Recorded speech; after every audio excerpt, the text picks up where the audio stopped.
The 66th annual Grammy Awards are being held this Sunday in Los Angeles. And did you know that the first Asian American to win a Grammy was from Kauai? Our Rick Kwan has this story. The Association. When the Association performed on The Ed Sullivan Show in 1968, it was a young Filipino man from Kauai singing lead vocals for their hit song, Never My Love. His name was Larry Ramos. You ask me if there'll come a time when I grow tired of you. Absolutely so proud of, not just the performer that he was, but that he was a good person, and he wasn't jaded by celebrity or anything like that. He was just this regular person. I mean, his famous last words were always, "This is what I do, not who I am." Born and raised on Kauai, Larry began playing the ukulele when he was just 4.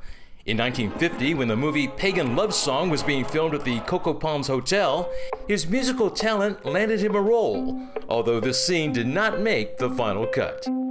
Got a place in the sun, a particular one on a tropical avenue. And he actually taught himself how to play by listening to the radio.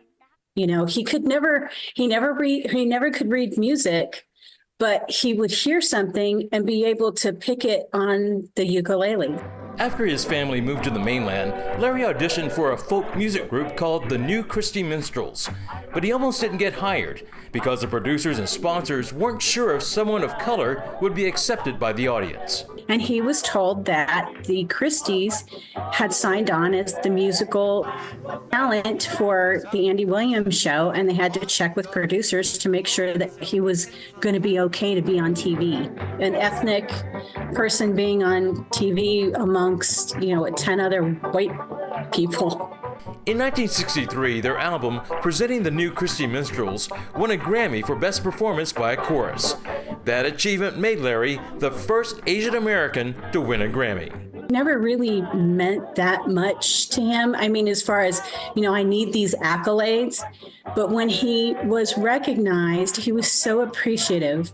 And more than anything, he was so appreciative of just being able to do what he loved. In 1966, Larry left the group so he could spend more time with his twin daughters, Stacy and Tracy. But then the next year, he was asked to join the Association. He sang lead on hit songs like Windy and Never My Love, which according to BMI Publishing, was the second most played song on radio and TV in the 20th century. Larry would perform with the band until his death in 2014, but his music lives on. And shortly after he passed away, I walked into a store and I went, "Hey, that's Daddy." And it always makes me smile because I kind of feel like it's the universe, saying, he's still with you somehow. One of Larry's first ukuleles was recently restored and will soon be on display at the Kauai Museum in Lihue. And those popular songs he recorded will be around forever. Rick Kwan, Island News. Never mind.